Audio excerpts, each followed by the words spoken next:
what do? Like, how does that feel curled up? Feel safe? Anything else? What's the feeling of this? So we're comfortable, comforting. So for some people, they might feel stifled like this. Like maybe, I don't know. Any other feelings?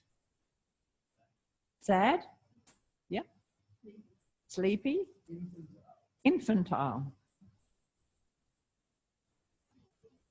Fetal. Yeah. It might feel familiar, it might feel not familiar.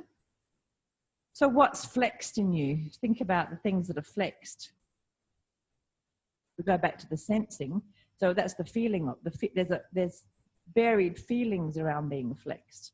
We've done the thinking kind of, but you know, the conceptual side, which is the closing of the primitively ventral surfaces. That's definitely a thinking thing. Sensing, what do you sense actually is flexed? In terms of joints, so in the literal anatomical sense. The knees are flexed.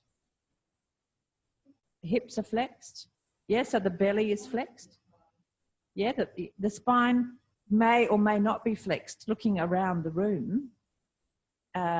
So let's have the front row and the second row and this row here where I'm standing, stand up and just, you guys just keep lying there if you don't mind.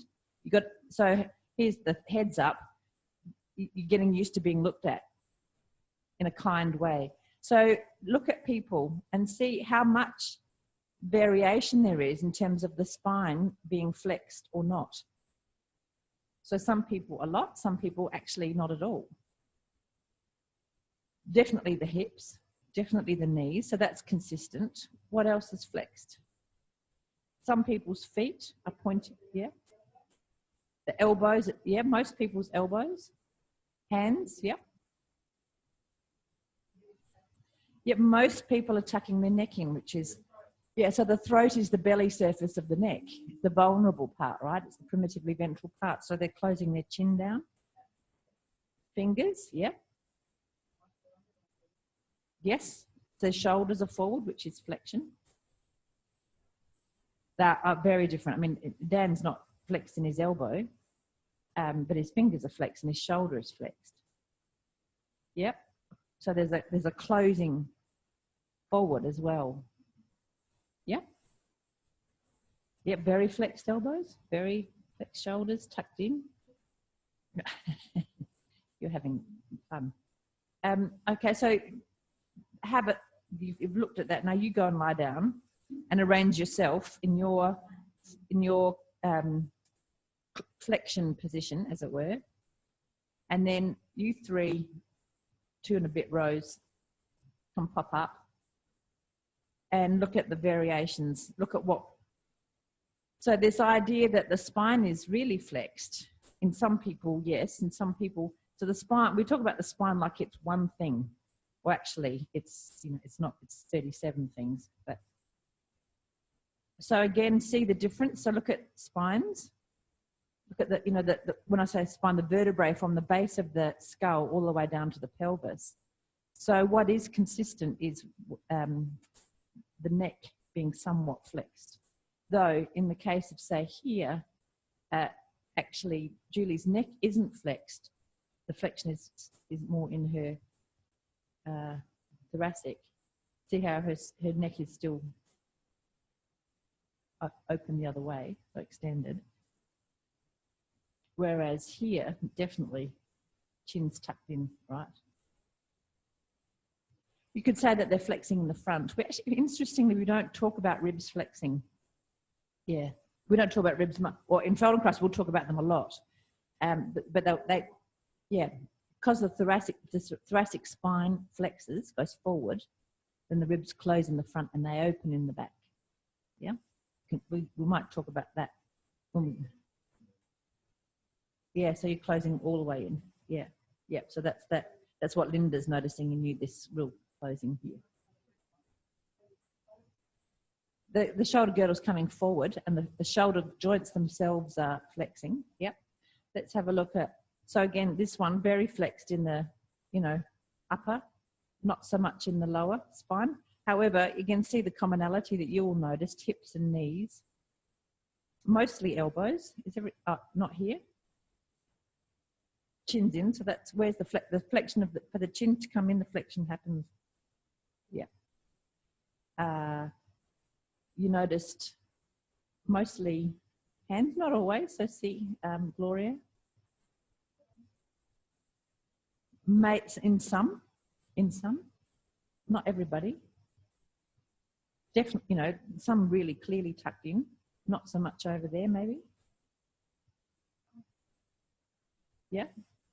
Forward, that's the shoulder.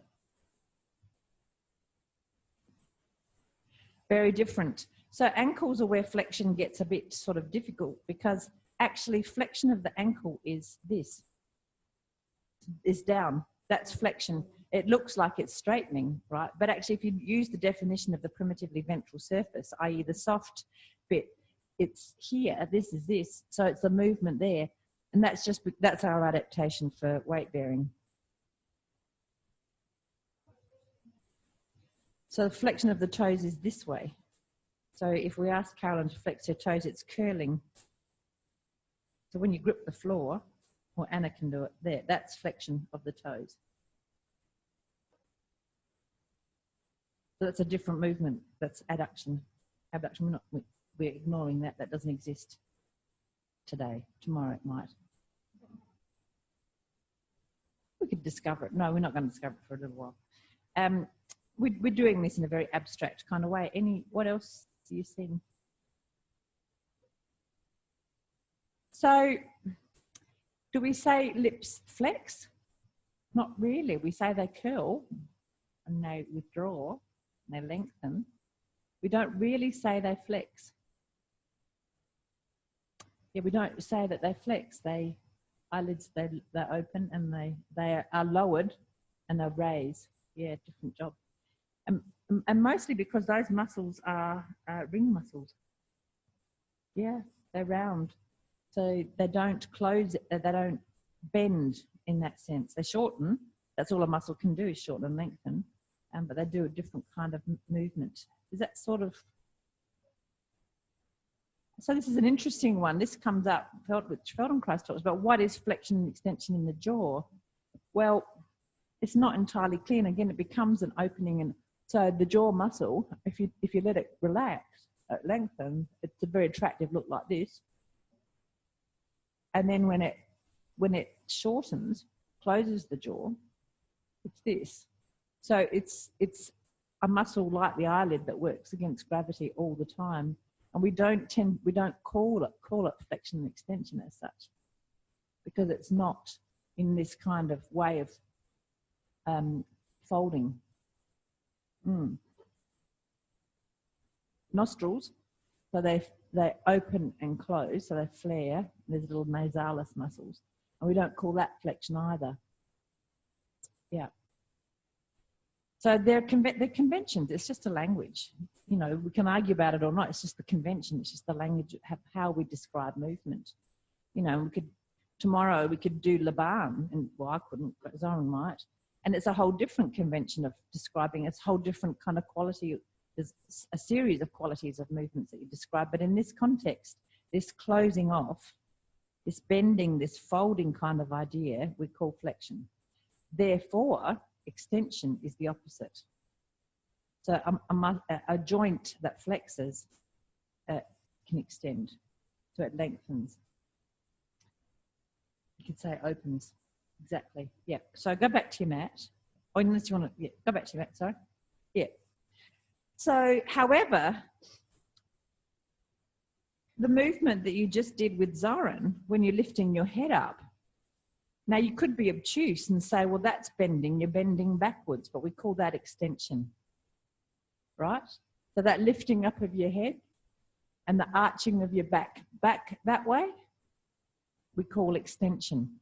That's the opposite of flexion. However, it is a bending, isn't it? Right? But it's bending backwards and the front of us is opening. However, you can feel the difference, the qualitative difference, the experience of extending and the experience of, let's say, the experience of folding backwards and the experience of folding forwards are qualitatively very different. Would you agree with me? Yeah. Yeah. Opens. Yeah, you feel open.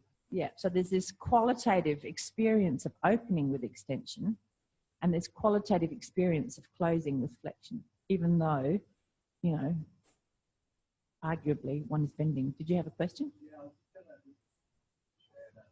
That literally is my favorite of the use full extension. Completely open. Yeah. Yep.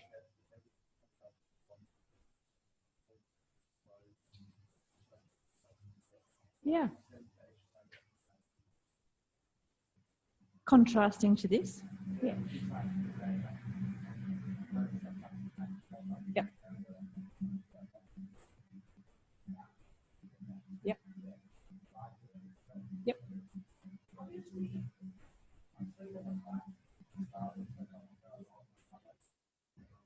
So everybody lie on your back with your arms out like this. So your legs are extended, your arms are extended. You're not extending backwards because the floor's stopping you. So yell out some descriptors for this. So Narian says he really likes this at the moment. This is his.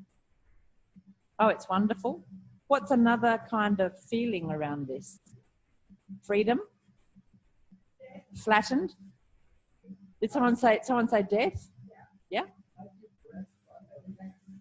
Breathing? Vulnerable? Sore? Supported? Beg pardon? Expanded? Contact? That's because you're on, yeah, you're on the floor, yep. Stable? So, yep, stability. So, no backache. So for some people it is backache and some people it is not backache. Are you listening to all the variety, the richness and the variety of your experience, how you experience a somewhat extended position? So when you're working with people, your experience can be a guide, but it's not the predictor, right? You know, you are not, you are different. You are similar and you are different. So stand up and be extended. At the risk of offending religious groups, we could call it the JC position. So there's variations on the theme, right? You can, this is, you know, like with Narian's thing and what Anna just did is this kind of sun worship thing where your face is up. If you go into the Easter position, that's a different thing, right?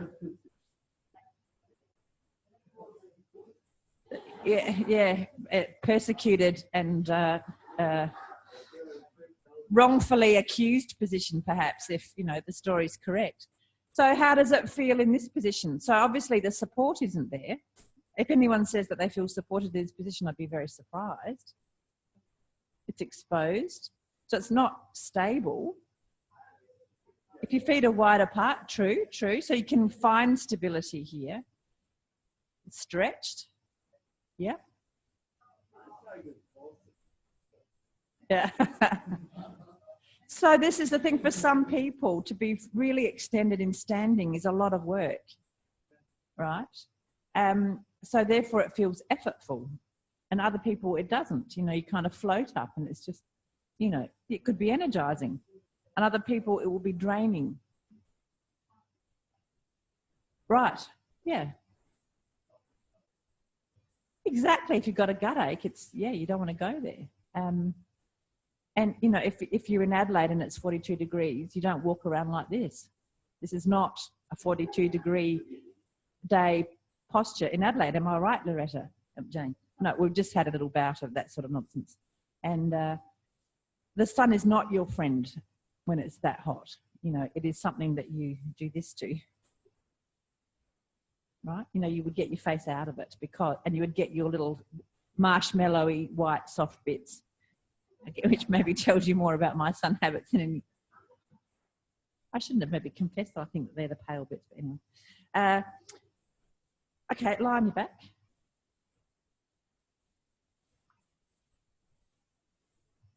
So let's be clear. In lay language, people say muscles flex. We don't say that. We say joints are flexed by muscles or gravity or some other force. It's the joints that flex, and it's two bones that come together, that fold towards each other, often because a muscle is contracting. So very gently, think about, if I say biceps muscle, most people know that it's that nice bulgy, the Popeye muscle on the upper arm, on the ventral surface of the upper arm. And let's say the elbow joint is our gold standard flexing and extending joint. So we've got on either side of the elbow joint, above we've got this bone called the humerus, and below we've got two bones called the ulna and the radius. That doesn't really matter. We've got a bone on either side that makes three bones that make up that joint. Now, if the biceps shortens slowly, slowly, slowly, it lifts up the forearm in this instance.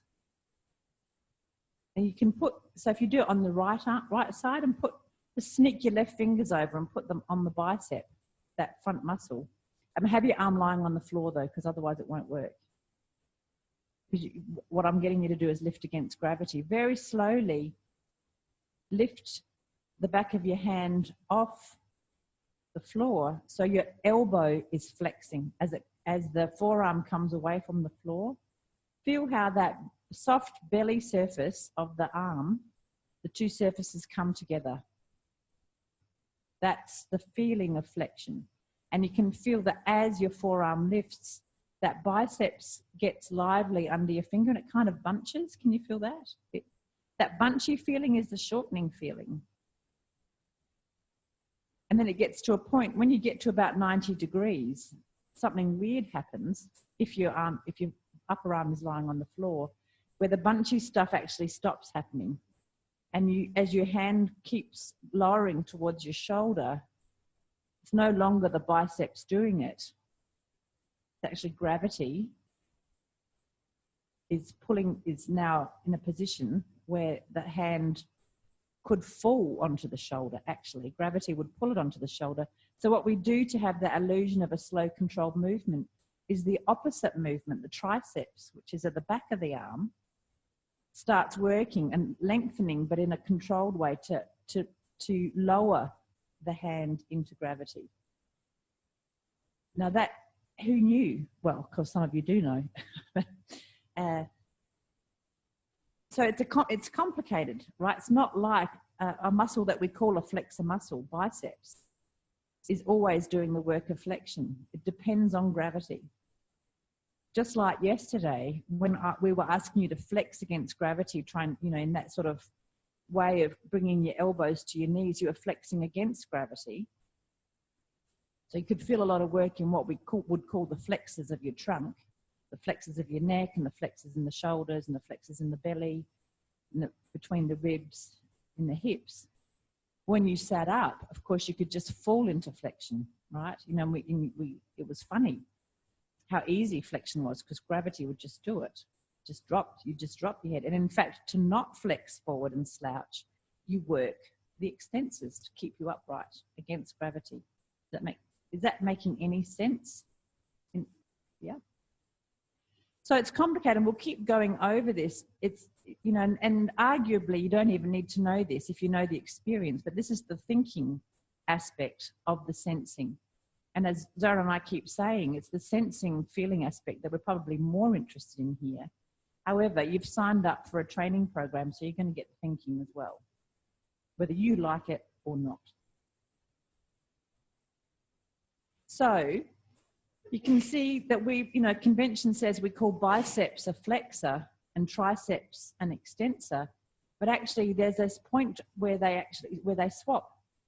Can you find that point where your forearm is kind of just straight up in the air? And actually, if we put EMG on your biceps and your triceps, they'd both be doing little flickering bits of work to just keep your forearm there. But essentially, you found this equipoise, counterpoise, where your elbow is actually now still 90. And now just take it a little bit straighter and you'll feel your biceps coming in. And then just take it a little bit more flexed and maybe you'll feel your triceps coming in. And actually this is what Zoran was getting you to do when you were on your tummy and you had your knee flexed to 90 and your shin bones were vertical. You might have felt this interplay, this coordination between the flexor and extensors of the knee working together to keep that lower leg in this position. It's kind of subtle. Yeah.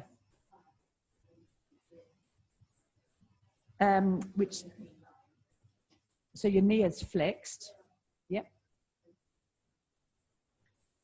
Yep. Yep. The hamstring is contracted to bend the knee. Yep. It's lengthened. Yeah. Yeah. Well, so Gloria's asked a very complicated question because you're talking about a muscle that flexes the hip and extends the knee. So see, the brain doesn't, we might call a muscle a flexor or an extender, but the brain doesn't think like that, just thinks in terms of direction. And that particular muscle that you're talking about is a rather magnificent, well, actually the hamstring is the same, they're magnificent pieces of gear that they'll extend one joint and flex another, depending on where how they shorten and whether the top end of them is still or the bottom end. So we'll go into that another day. So those multi-joint muscles are really extraordinary. Well, it's our nervous system that's extraordinary to control them. However, what you can feel in that example, so lie on your tummy, lie on your stomach, on your ventrally primitive surface.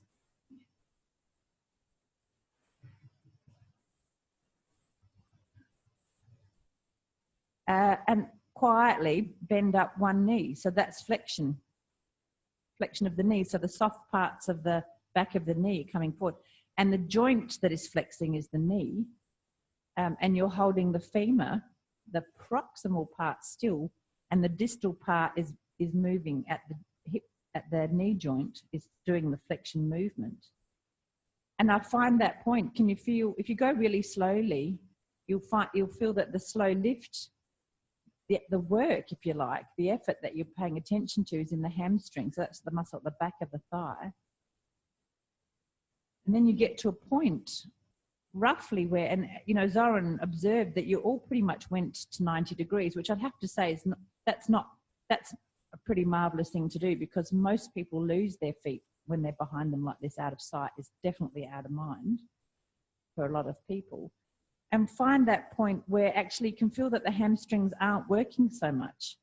And that's again this point where the front muscle that Gloria was asking about, which straightens the knee, extends the knee, the quadriceps, and the hamstrings start kind of having this interplay where if the foot goes a little bit more towards the floor, the hamstrings will bring it back. If the foot goes a little bit more towards the bottom, the quads will bring it back to that straight position, that upright position as well.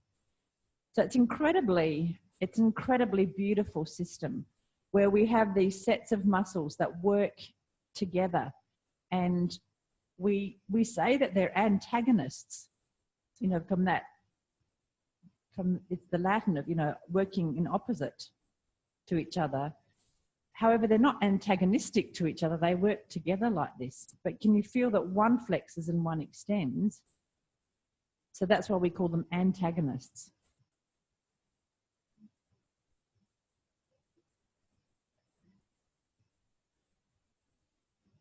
Oh, right, so that's when they're really working the calf.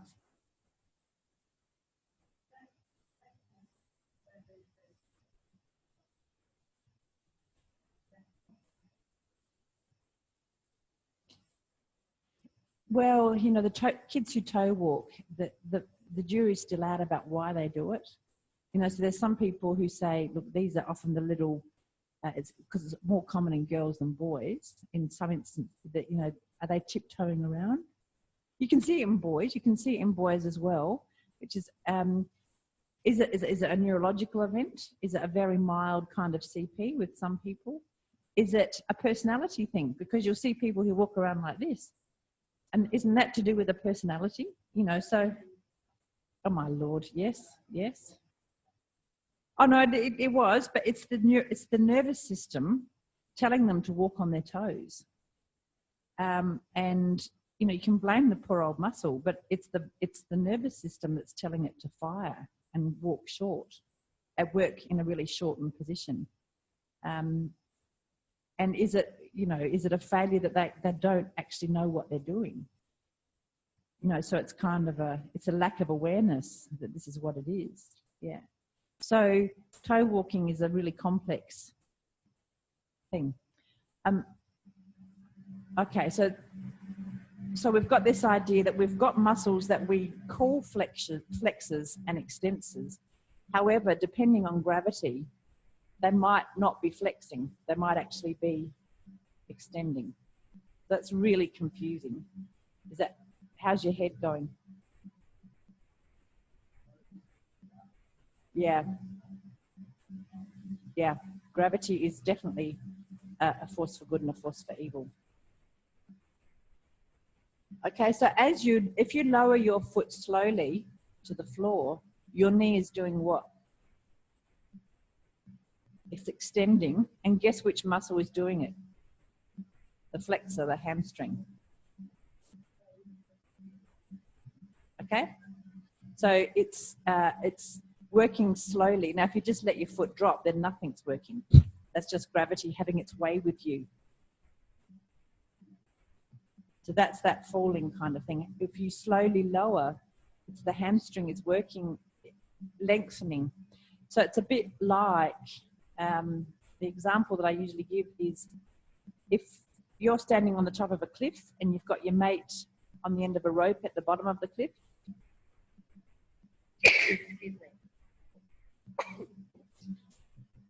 If you're doing work at the top to pull the person up the cliff, so the rope is shortening, that's called concentric, that's working towards. And you're working hard, right? You're lifting them up against gravity. So that's when your hamstring's lifting your foot up. If your hamstring slowly lowers your foot down, that's you at the top of the cliff, slowly lengthening the rope to lower the person down. And you're still doing work, right? You definitely are working because you're lowering them slowly. If you let go of the rope lengthens passively and the person falls. Just like if you just let your foot drop. So the hamstring ceases to work and bang. So flexion, and what the muscle that is flexing and extending will change always relative to gravity. Now, this is one reason why we change orientations a lot in ATMs, because we'll be doing the same movement, like a flexion movement, like yesterday. But if we're flexing against gravity, our flexors are working, you know, relatively robustly. However, when you're sitting, you do the same flexion movement and the flexors don't have to work at all. In fact, if they work, they're a bloody nuisance. You know, that it's parasitic, it's unnecessary. Is that kind of clear? Not clear? It's perfectly fine to be not clear. So, well, let's do it. Line your back.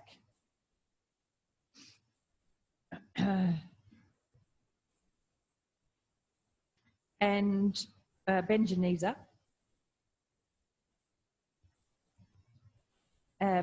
Put your hands behind your head. And very, very gently close the ventral surface of your neck, which i.e. then lift your head up. It's flexing your neck, right, little tiny bit. And what you were all gaining the facility of doing was, rather than that all happening in your neck, the flexion was now being distributed more down through your trunk. So the front of your ribs close over, which means that your thoracic spine is flexing. As Kwan noticed, her tailbone was lifting, which means her lumbar spine is flexing. And so the whole of you was flexing. And you can feel that the work is being done in the muscles along the front of you. Right, so we call them traditionally the flexors. the front of the throat, front of the chest, front of the belly, all the way down to the pubic bone. Now, if you lift your knee off, lift your foot off the ground, then you used your hip flexors because you flexed your hip more. Feel that? And so you flex it up, and now if you slowly lower your foot down, the hip flexors are now allowing your hip to go back more towards extension, more towards straightening. I'm probably have done too much, but anyway. So you feel that, and you feel again there's a point where the flexors and extensors of the hip swap over. So when the knee is kind of vertical, the thigh bone is vertical, the flexors at the front and extensors in the back start having this little interplay. When your knee gets closer to your chest, what stops it happening, what stops your knee collapsing onto your chest? Well, there's a lot of things. For some of us, it's adipose tissue of the belly. But mostly it's the hip extensor. So the glutes. Feel that point where things swap over. I always think of it like a relay race. It's like the muscles pass the baton on to the other one. Okay, you control it.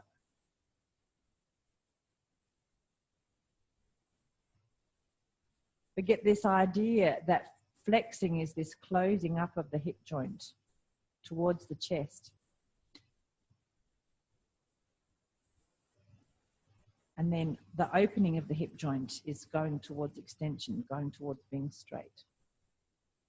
And the experience of that.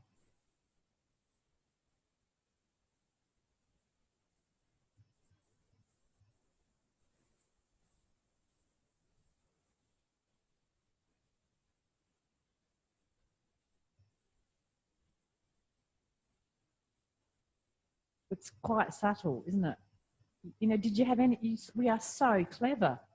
How clever is that? You know, to design a machine to do that, to adapt, and then put us in a different orientation, and the muscles have to work in a completely different way, even though the skeleton is being moved in the same way.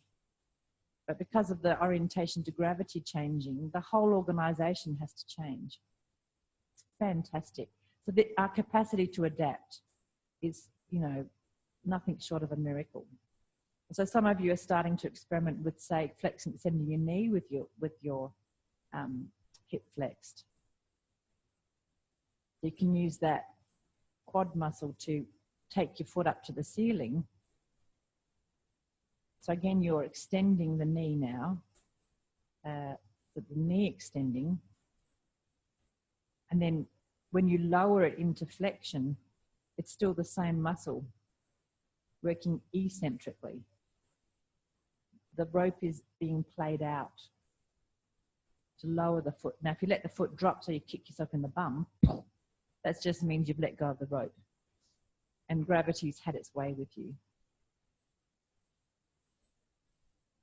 Now, the slow lowering movement, this eccentric movement, is neurologically really complicated. And so kids can't do it easily. That's why they fall a lot.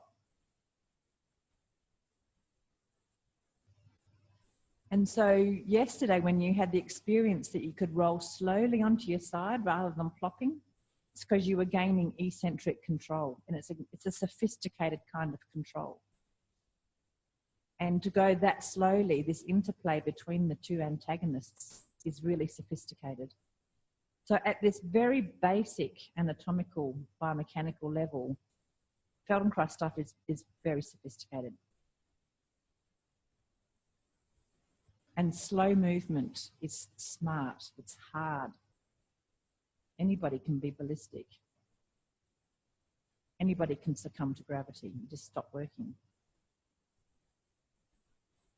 So can you see that with muscles, it's not just a question of them working and not working.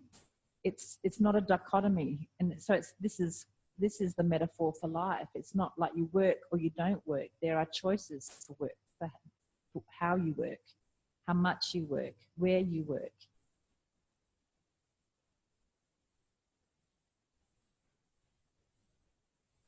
So if we just go through the joints that can flex, if the toes flex, they curl up, scrunch. So the soft underbelly, the belly part of the toe comes closer together. So the pads of the toes go close. Yeah. So that's flexion of the toes, is bending. And they can bend, the toes have got a couple of joints, a couple of bones in them, except for the big toes only got 2. But the others have got 3 little bones, so they can flex at 3, just like the fingers can. And the ankle joint, we've talked about it, which is tricky because the flexion, what is called plantar flexion, so going towards the plantar, so the plantar in this word is that's the belly thing, is your toes are actually pointing. So it feels like extension, doesn't it really?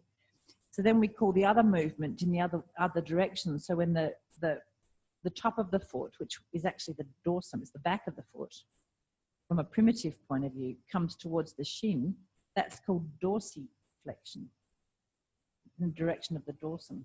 So you think about the dorsum, what's the dorsal surface like as opposed to the ventral? Dorsal surfaces are tougher and they've got hair on them. It's not to say our bellies don't have hair on them, but they have less hair.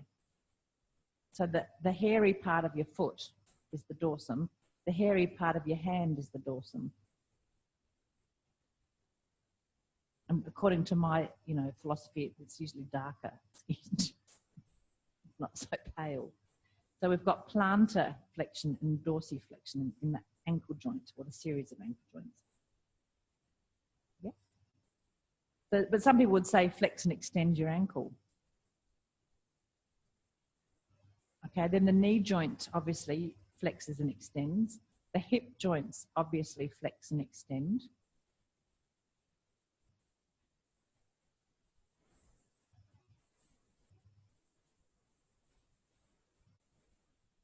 And then all the different vertebrae relative to each other flex and extend. So this is where one of the questions yesterday is complicated. So our spines at rest are somewhat extended in the lumbar spine, so in the small of the back. So there's an arch inward. The thoracic spine, which is the spine, the vertebrae that are related to the ribs, are somewhat flexed at rest, so curved forward. And the cervical spine, so the vertebrae of the neck, are somewhat extended. So maybe, is this too much? Do you want to stop? Is that all right? Who's cooked? We can go over it again and again, it doesn't matter. Come and have a look at the skeleton.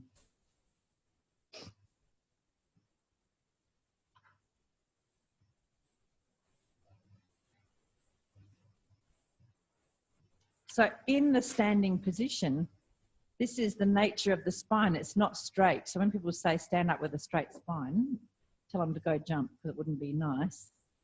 So this guy doesn't have much of an inward curve of his neck. But if you look at each other, we can feel it on yourself. Our curve is, some people don't. If you've done a lot of Alexander, you might not have much. Anyway, so there's a slight, what we call an inward curve, which is actually extension. But if you can increase the extension, it's about that movement, right? Which you've been doing with Zoran this morning, up to a point. So he can't do it because his spine is fused. He's got a rod in it. Can you see that this thoracic part is somewhat curved backwards, or curved forwards, you could say. So that's somewhat flexed. And then this part is somewhat extended, so it curves inward. Because, why we call it extension? Because relatively, this part is more open. The ventral surface is more open and the dorsal surface is more closed. Get that feeling? That extension. So you can see that our spine has it, and of course the sacrum is fused in flexion. It was 5 vertebrae, but it's fused into one block and it's curved forward. So if you can extend your sacrum, you'd be in a shitload of pain, I'll just say. And your tailbone is flexed. And some people do have an extended tailbone and it hurts because you sit on it and it's harder. He's busted their coccyx. Yeah, it's not nice. You don't want to flex and extend your coccyx, really. Yeah, it's nicer to keep that tapping. You know, but when Kwan said her tailbone was moving, it wasn't moving relative to the sacrum, it was moving relative to the spine up here. So this piece, the pelvis was moving. You don't want movement in here. You don't want movement in these joints between the sacrum and the pelvis.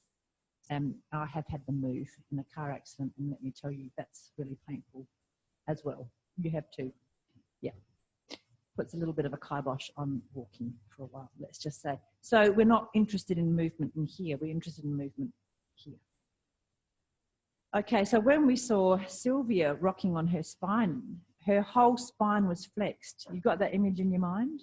Some of you felt that, the whole spine being flexed.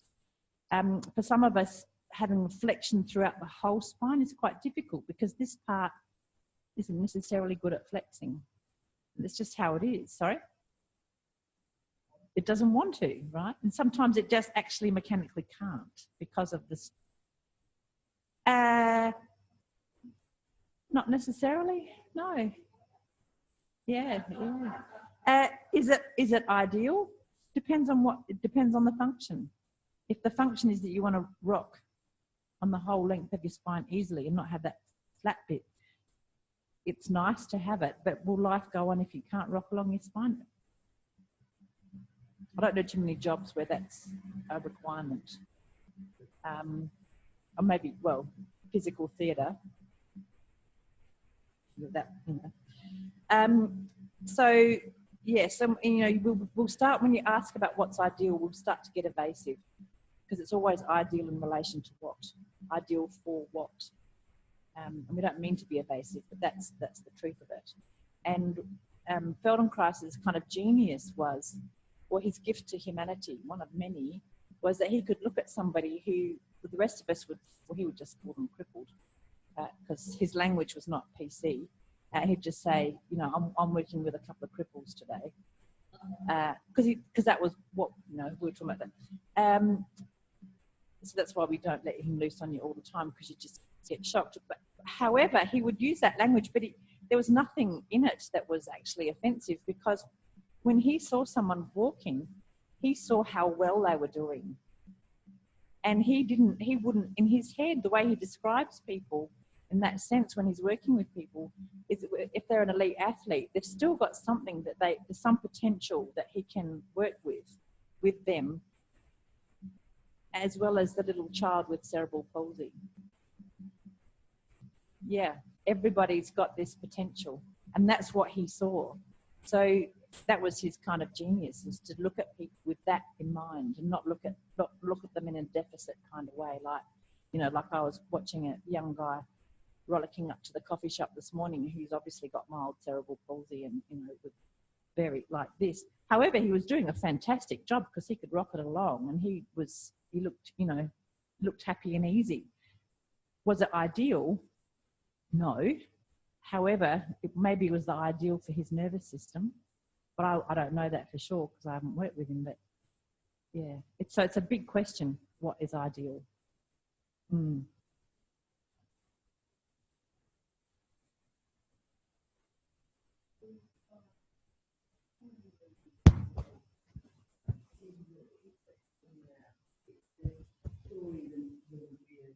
Oh, sorry, I forgot about the box, Jen. Things go to pot when you're not here, Jen.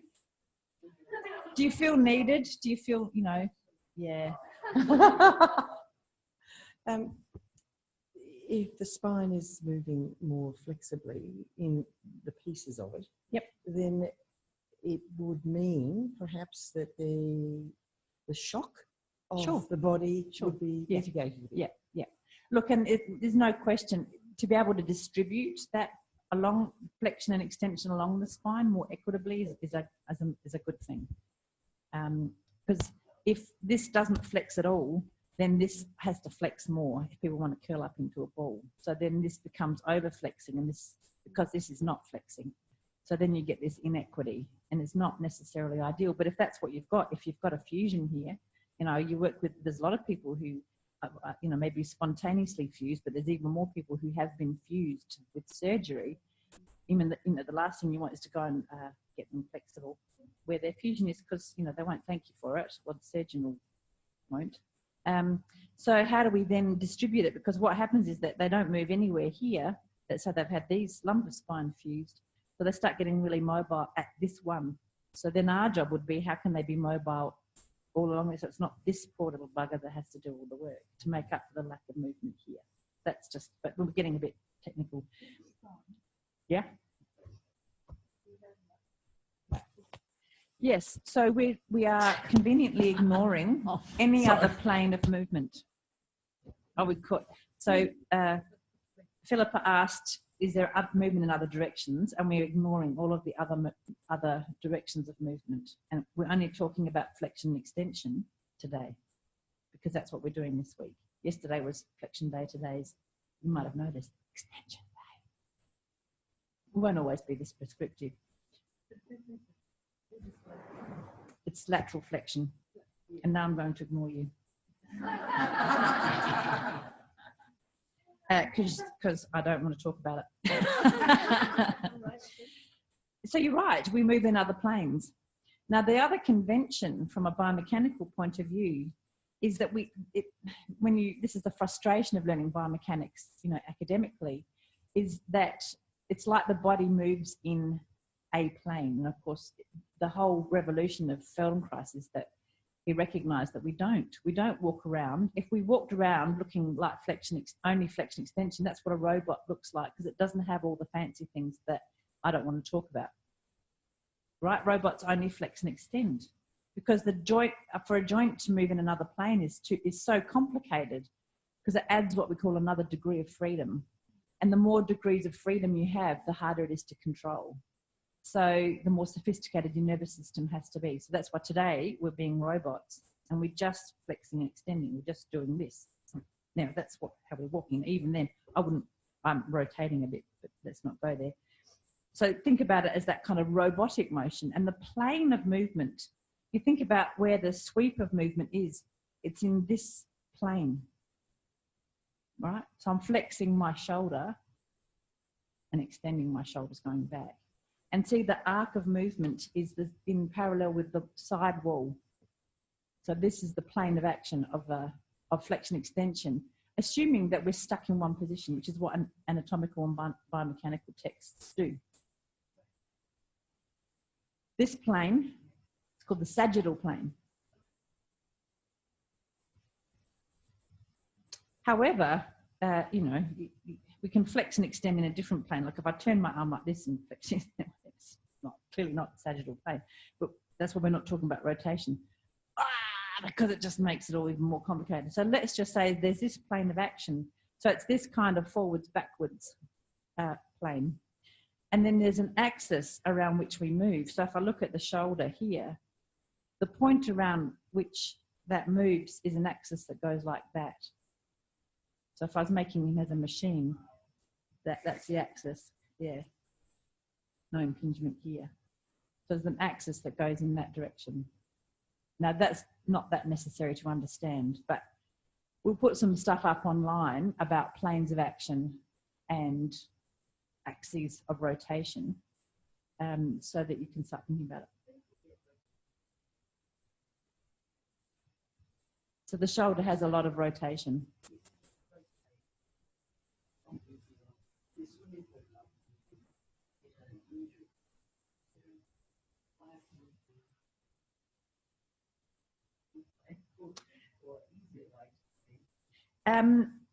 The shoulder is so complicated because we're just talking about flexion and extension, and we're doing it in a very simplistic way. But the shoulder is a joint that is so complicated because we have, you know, we've decided to completely let go of any idea of stability in this joint in order to have enormous degrees of freedom. So we've actually got 3 degrees of freedom in the shoulder joint, and that's why it's a problem. That's why it's a joy and a problem. But today we're only talking about flexion and extension, this bit. curves. Yeah. No, it does other things, but I'm pretending today that it doesn't. Just that, just the shape. It's just Beautiful. Yeah, it makes so much like potential. Hey, Yeah. like just that simple, such a simple curve. Yeah. Instead of just straight up and down. Yeah. And it's gravity that produces these curves, right? So from a developmental point of view, remember we talked yesterday about the baby when it's packaged in utero, it's all flexed. So these curves don't exist, right? And then the baby is born and it's just flat, and the curves don't exist. And the curves start to emerge when the baby starts becoming upright and dealing with gravity. And they counterbalance each other. So, you know, if you look at it, so that this point and this point are sort of approximately above each other, because this counterbalances this, counterbalances this, counterbalances this. And it's a beautiful balancing act. So these curves emerge. We're not born with them. They emerge. And as we get older, you know, they can increase or not. Well, but little kids have great big lordoses. You know, their bellies are long and beautiful, and they stick their bum out, and all the parents worry because, you know, they need to do Pilates and get their tummies flat, and you go, shut up. I've got a few parents who want to take their kids to Pilates to get rid of their awful lumbar lordosis and get their tummies flat. I'm going, babe, kids, they're meant to have nice full bellies and lordoses. Right? Sorry, it's just, you know, some of my best friends are Pilates instructors, which is true. It's not the Pilates, it's the use that people make of it. Sorry? You can do. Yeah, you can. You can get sore doing Feldenkrais. Yeah. Is it Feldenkrais's fault? No. Is it Pilates' fault? No. I mean, they're all dead, poor buggers. Is it his fault? No. It's the way we use it. It's us individuals. So, yeah. If I have a go at Pilates, it's not the method. It's the vain way that we use it. And people are using it for vanity's sake rather than mechanical effectiveness. Okay. What else do we need to say about flexion extension? So this is a lot of thinking stuff around flexion extension. Again, we'll give it to you because it will help you to start getting the language. What we don't want is the language to interfere, the thinking to interfere with your experience of it. Right. So now my original training was as a physio, so I learned all of this conceptually and had no idea of it experientially. I can see it in other people, but did I understand flexion extension and all the things that you guys came up with about what does it mean for me as an individual? What does folding mean for me? What's the feelings of it in this context, in that context? Did I have it? I'm not having a go at physio.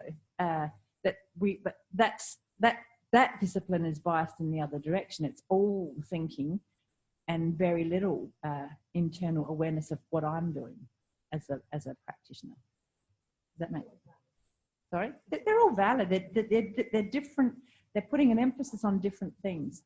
And what we would like to say is that we're putting an emphasis on all four and getting really clear about, you know, how they interrelate. By pulling them apart, when we put them back together, we're more aware of the totality of it. The experience is the totality. The experience is the totality of it. And that's his definition of a mature person, is that you experience the fullness of yourself. So, you know, my classic story is body and mature behavior, and him ranting on about maturity. Because I was so young when I did the Feldenkrais training, I still had that real aversion to the word mature. So I just thought it meant you had to be grown up and serious. And it took me a long time to realize when he says mature, he doesn't mean grown up and serious. He means living that fullness of life, the richness and the totality of life in all of those dimensions. That's what he means by mature. It's not about, you know, having investments and being married and a mortgage and, you know, whatever other construct I had in my head about what mature meant when I was that young. Sorry? settling down. Yeah, yeah. It's interesting contemplating, you know, how my relationship with the word maturity has changed as I've matured. I still don't have investments. Huh? Am I mature? Yeah, we've sensibly wired your jaw up so that you can't answer me. Okay. So that's flexion and extension. And often we will talk about flexion and extension lessons, but of course there's always other things in them. You know, so when I'm being cheeky with you, Philippa, I'm just being reductionist. And it's not life. You know, we don't live a flexion and extension life. We don't. And you can think about that and feel that and sense that as you're doing activities is, you know, and you've already got a flavour of that yesterday when you did the, you know, like with your example, what's kind of the ultimate flexion? What's the fetal position, or it's a squat? You know, the only thing that's not flexed in a squat is your ankle. It's like that yoga, like that baby pose or whatever. And it's just like, well, it's really nice if you're ever like I've done this sometimes and I feel like I'm in panic. And, you know, it's like, and but it's so relaxing. Yeah. Yeah. And you find like this part, like all this after a period of time sinks into the ground. And you know what the pose is not good for? It doesn't afford good communication. So there's something about, you know, there's something about that, which is one of the theories of the way language emerged, was when we stood upright. So there's all these theories about why did we come upright off all fours? And one of the theories is because we wanted to see further. Another theory is because it opens us out and it makes language more possible. Because try and talk oriented down to the ground. Yeah, it's not socially good. So there's a whole thing about us lengthening and extending up that's related to language and speech. Isn't that like, for me, that is like evolution in a way. It's like us actually like coming up from fours, like from four. Yeah. And then all of a sudden, like it's actually effort to stand up on your two legs. It is. And like a dog might even look at us and be like, why are you doing that? Yeah. So much effort. Oh, we've lost the stability. We've completely sacrificed stability to be really mobile. But there's like I don't know, there's something like really noble about like the upright posture. It's a good. I think it's a good choice. I think we made a good choice. You know. Yeah. Sorry, it's the one we've made.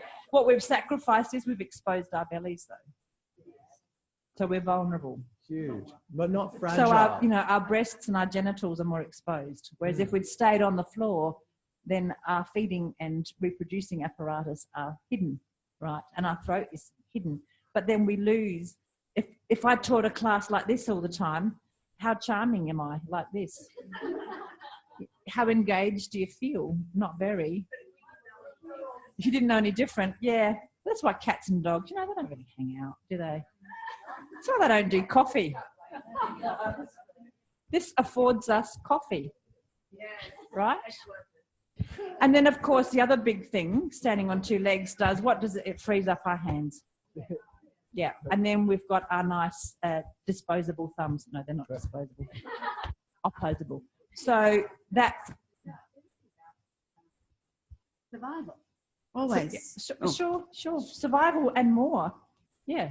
Yeah. We're Darwin. So being able to see. Yeah. Yeah. And the more capacity we demanded, the bigger our brains got. They adapted to the demand. So then think about flexion, extension, the fingers. That's grasping and letting go, right? You want to hold something, you're flexing, grasping. We gave it up in the feet. But when people are nervous, they grasp the floor, right? When they're balanced, they're feeling nervous or emotionally vulnerable, they'll claw their toes and they'll try and grasp the floor just like it's a branch.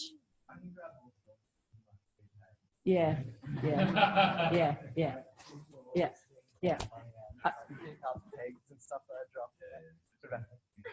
Yeah. Yeah. Yeah. We could make a comment. Mm. Mm. I could show a great video of people who don't have hands. This woman who sits on the sink and washes her dishes with their feet. You know, and paint, the people paint and yeah. Yeah. Yeah. So we choose not to use that, but the facility's still there. A little bit. Yeah, yeah. And there's more in other dimensions.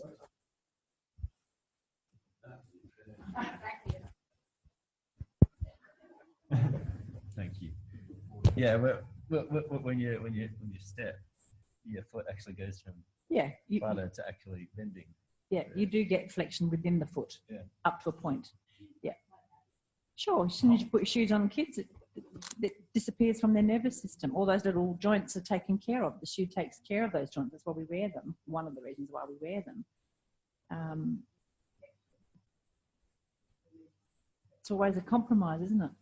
Yeah. And we forget the bounce a lot. Like, see, like, even like native tribal dancers, and things, you know, bouncing, like, you know, just like jumping.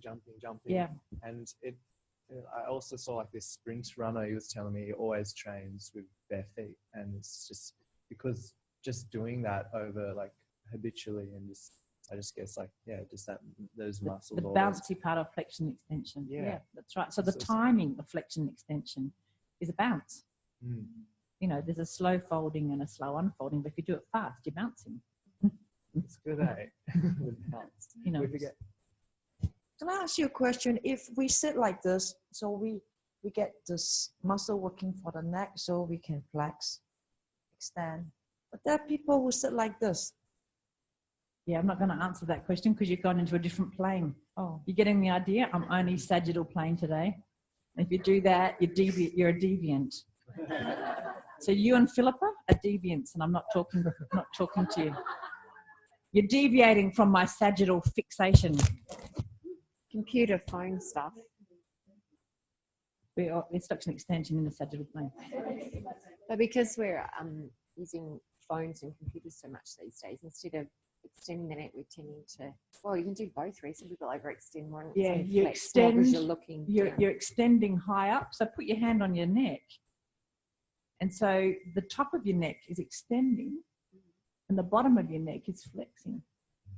So that's the question. That's what our spine, we actually increase the natural curve, that pokey chin thing. There's lots of ATMs when we'll do that, the pecking movement, where we are flexing at one point, extending at another. Yeah, so good point. See, you're good because you're staying in the flexion extension. You two, deviants, deviating. What else flexion extends? Wrists flex and extend. That's flexion, that's extension. Flexion, going towards the squishy surfaces. That makes me feel liberated. That makes me feel, look, I'm old enough to, you know, it's nice. It's a really nice feeling. And it's quite elegant, right? But if you want to be strong with your hand, you've got to extend. Because when you extend, it's easier to grasp. So try and have a strong grip in wrist, with your wrist flexed, weakest piece. Wrist extended, strong grip. So that's why it's a bit like this. If I'm like that, I'm a bit soft. But you're very elegant. I think it's a very elegant position. It's strong grip to get the other point. Yeah, no, deviant. Deviant.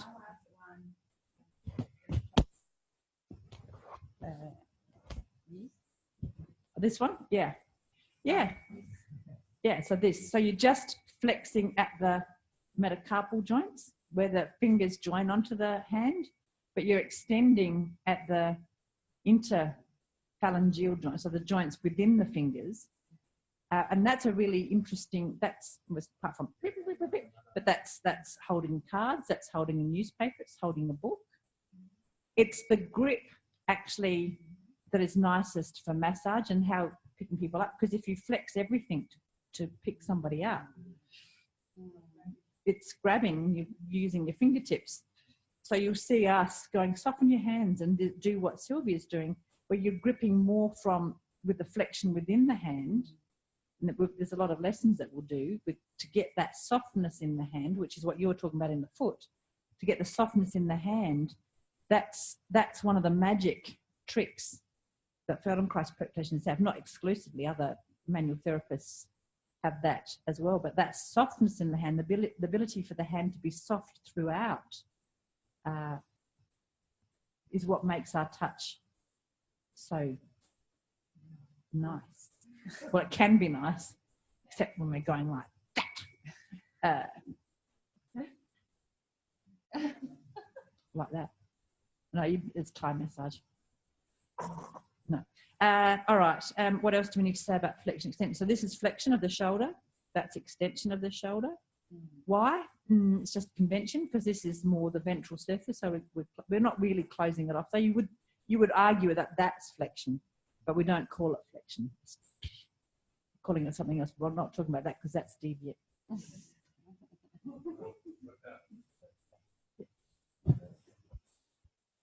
Flexing, extending hips before. Yeah. But then you can do it from the other side, like from your pelvis. Yeah, so the pelvis, So pelvis, which is, if I quote our friend Larry again, what's the answer to any question is the pelvis. The pelvis itself doesn't flex and extend. But the joint. The joint either side of it does. So the hip will flex or extend underneath it. The lumbar spine will extend or flex above it. And the pelvis, because it's the middle link in that chain, will be tilted backwards or forwards. But it's accompanied by, so my pelvis tilting forwards like this is actually hip flexion and lumbar extension. And if I go back, that's my hips are extending and my lumbar spine's flexed. I suppose what I was trying to get at is that what you're saying is like, because before we were talking about it with a focus on like the femur, I suppose. Yeah. Oh, I see what you mean. Go from either side of the joint. Very good point. Yes. So Richard's point is, and this will come up a lot more in a future segment. Is this I mentioned it yesterday. This distal proximal business, where I said, what you were just doing was, say when you're on your when you're like this, and I'm just flexing my knee, and the distal part, so the end bit is the one that's moving, and the proximal bit, this bit is still. However, if I do a squat, this bit will stay relatively still. And if I sit down, can you see I'm still flexing my knees to sit, but this bit is now still, but the distal bit, the further away bit, is relatively still, and it's the proximal bit that's moving. Yeah.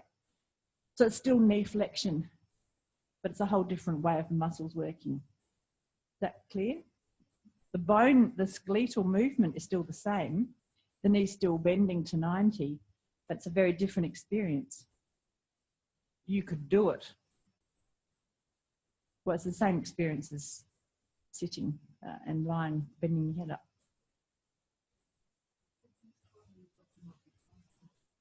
That's a complicating factor. But if you just looked at my knee, it's the same movement. Yeah. Yeah. Yeah. My shin is actually going a little bit forward. You're right, at the ankle joint. But relatively, it's still. Yeah. I think that's enough. Lunchtime. So we can come back at 1:30, 1:45, because we'll be giving another class lesson. So it's an hour and a quarter lunch again today and tomorrow. Yeah. Sorry? Ah, good. Yeah, sorry. That's the hip joint. Yeah, this is the pelvis. So when people say put your hands on your hips, that's not your hips, that's your pelvis.